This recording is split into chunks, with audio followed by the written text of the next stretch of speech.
Estamos en Dial Radio TV, esto se escucha y se ve, y bueno, llega el momento de recibir a la licenciada que, como todos los días, ha venido a traernos información, como todos los martes. Hablamos de Silvia Ortiz, licenciada en bromatología, y en este, momento vamos a seguir la charla, en este caso, hablando de la conservación de los alimentos y la parte 2. ¿Qué tal, Sil? ¿Cómo te va? Muy buenas tardes, bienvenida. Muy buenas tardes. A pesar de todas las inclemencias del tiempo, la verdad que algunos distritos las están pasando bastante mal. La otra vez estuvimos hablando del apagón, ¿no es cierto? Del corte de electricidad, y hubieron acá, inclusive ahora, hay distritos que están sin luz. Tal cual, sí. Yo hablé inclusive de la parte de conservación de alimentos y todo, porque algunos consejos como para que evitar que tempranamente se nos alteren. Justamente hoy vamos a hablar de todo esto. ¿Por qué los alimentos se alteran? ¿Qué hace el hombre para poder evitarlo? Porque vivimos rodeada de gérmenes, y aparte porque el mismo alimento también posee biológicamente enzimas que hacen que a través del tiempo, una vez que se cosechó, por ejemplo, una fruta o algún alimento hecho ya procesado, llega un momento en que las enzimas propias del alimento empiezan a actuar, y entonces empieza a tener alteraciones de gusto, de olor, de sabor, y que son a veces inclusive utilizadas también por el hombre en algunos procesos de fermentación.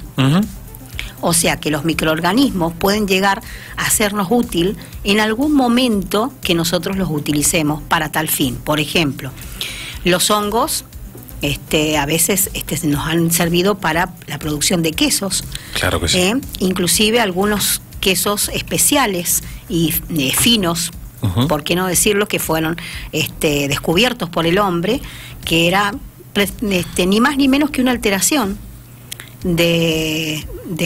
por ejemplo, del queso Roquefort, que es un microorganismo, y sabemos que vemos unas manchitas azules, ¿no es cierto?, verdes, y son esos microorganismos que actúan allí produciendo ese gustito picante del queso.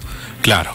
Y que inclusive perdura en el tiempo. Yo la otra vez en el otro programa me había referido de que no solamente las conservas en lata, en frasco, son las formas de mantener el alimento por más tiempo, sino que hay otros medios, como inclusive las mermeladas, los dulces, las jaleas, que hacen que con una concentración elevada de azúcar y el cocimiento de esas frutas o de esos vegetales, tengamos a esa sustancia, ¿no es cierto?, alimenticia por más tiempo. Perfecto. Inclusive hablamos del aceite de oliva, de la cata del aceite de oliva de acá, de productos regionales que se van a realizar. También es una forma de extracción, ¿no es cierto?, de una sustancia como el aceite, debido a las olivas, ¿no es cierto?, a las aceitunas, por medio de un proceso. También es una forma de mantener a ese producto por más tiempo y utilizarlo, ¿no es cierto?, como un condimento o como una forma de, digamos, de conservación también, de hacer más digerible al alimento cuando lo freímos, cuando lo cocinamos. Tal cual. En el caso del aceite, ¿no es cierto? Así es. También las olivas, si nosotros las tuviéramos que sacar de la planta, no podríamos comerla. Mediante un proceso de una concentración de soda cáustica por medio de un tiempo bastante prolongado, y luego con el cloruro de sodio, que es la sal que nosotros habitualmente conocemos, que la utilizamos comúnmente como condimento, también eso hace que mediante un proceso bastante largo, porque mucha de la gente que en forma casera o en forma industrial se dedican a eso, obtenemos, ¿no es cierto?, las olivas verdes o negras, que son tan ricas al paladar. Tal cual. Así que hay muchísimas formas en que nosotros, y que se ha estudiado en forma tecnológica, para poder mantener su valor nutritivo a través del tiempo. Claro, ahí está la clave también, ¿no? Claro. Mantener el valor nutritivo, que no pierda la Inclusive la te esencia. cuento un ejemplo, en las leches. las leches siempre, o sea, se pasteurizaban, eso por medio, lleva su nombre por medio del científico Pasteur, que justamente con su teoría de que cómo, él decía que cómo se contaminaban los alimentos que eran por microorganismos que existían en el medio ambiente. Él hizo una experiencia todo para comprobar que era así, porque hacía años atrás se decía que eso había el nacimiento de los microorganismos, o sea, no microorganismos, sino que se hablaba de una reacción espontánea de que el alimento se iba degradando sí, estaba bien lo que se decía, porque habían enzimas, como yo estoy hablando, que forman parte del alimento y que también se degradan con el tiempo y que forman olores, sabores desagradables. O no, por ejemplo, claro. En el caso del contacto de una levadura por ejemplo, con las uvas, que nosotros logramos un producto como el vino. O, por ejemplo, que nadie cree que la fermentación alcohólica también es en el pan. El pan, cuando nosotros hacemos el proceso del pan, es una fermentación con levadura. Nada más que el producto no es alcohol el que obtenemos, ¿no es cierto? El alcohol se evapora y queda el dióxido de carbono, que es los agujeritos del pan y la elevación del pan. Es digamos, para que ese producto, que, ¿no es cierto?, la harina, que es el cereal de trigo, haga que llegue a nosotros como otro alimento y no como el cereal propiamente dicho. Perfecto. Claro, sí. O sea, son todas formas de conservación utilizando aquellos microorganismos que nos rodean, ¿sí? Y que en esos momentos son útiles. ¿Pero por qué digo en esos momentos? Porque en otros momentos, ¿no es cierto?, pueden llegar a perjudicarnos, inclusive la salud. Nosotros sabemos que nuestra flora intestinal está, comprendida por un montón de microorganismos, y entre ellos Escherichia coli. Escherichia coli es una bacteria que vive degradando la materia orgánica que tenemos en el intestino.